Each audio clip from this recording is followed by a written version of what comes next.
4 জুলাইৰ পৰা আৰম্ভ হ'ব পবিত্ৰ হজ যাত্ৰা।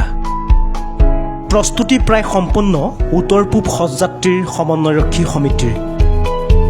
প্ৰতিগৰাকী হজযাত্ৰীয়ে ডিঙিত ল'ব লাগিব গামোচা। মুখ্যমন্ত্ৰী সৰ্বানন্দ সোণোৱাল আৰু সংখ্যালঘু উন্নয়ন বিভাগৰ মন্ত্ৰী ৰঞ্জিত দত্তৰ প্ৰচেষ্টাত 2019 বৰ্ষৰ উত্তৰ পূব হজযাত্ৰাৰ প্ৰস্তুতি প্ৰায় সম্পূৰ্ণ হৈ উঠিছে।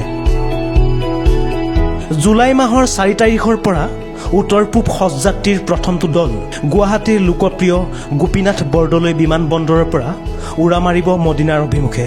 শনিবাৰে উত্তৰ পূব হজযাত্ৰীৰ সমন্বয়ৰক্ষী সমিতিয়ে সংবাদমেল যোগে এই তথ্য উল্লেখ কৰে।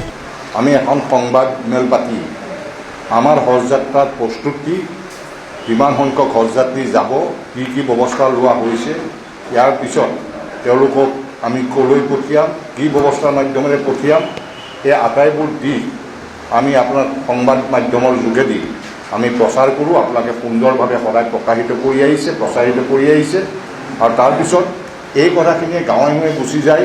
কাৰণ এজন হজযাত্ৰীৰ লগত এখন গাঁও জড়িত হৈ থাকে, চেণ্টিমেণ্ট জড়িত হৈ থাকে।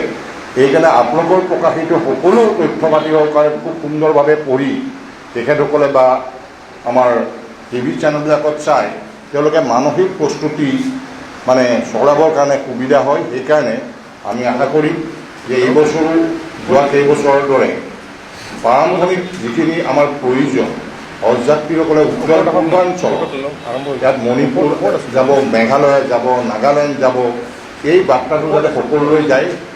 আমি কি ধৰণে প্ৰস্তুতি আৰম্ভ কৰিছোঁ গোটেই বিষয়টো, আৰু সেয়ে আশা কৰিছোঁ আপোনালোকে আপোনালোকৰ সংবাদ মাধ্যমত অন্ততঃ সাধাৰণ মানুহে বুজি পোৱাকৈ হজযাত্ৰীসকলৰ লগত গাঁও এখন, পৰিয়াল এটা সকলো জড়িত হৈ পৰে।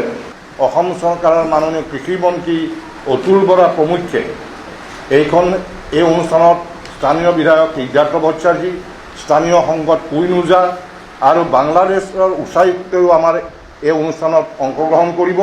আৰু সেইদিনাখন আমাৰ যিখন লাভবাহিকা বুলি ছভেনিয়াৰ ওলায়, এই ছভেনিয়াৰখন সেইদিনাখন উদ্বোধন কৰিব নিউজ লাইভৰ এডিটৰ ইন চিফ জেৰিৰ হুছেইনে। এইবেলি মক্কা আৰু মদিনালৈ পবিত্ৰ হজযাত্ৰাৰ বাবে উত্তৰ পূবৰ পৰা সৰ্বমুঠ ৩,৫৯৬ গৰাকী যাত্ৰী যাব। ভিডিঅ' জাৰ্নেলিষ্ট কাকলি কাকতিৰ সহযোগত দীপাঞ্জলি শৰ্মাৰ ৰিপৰ্ট, প্ৰতিবিম্ব লাইভ।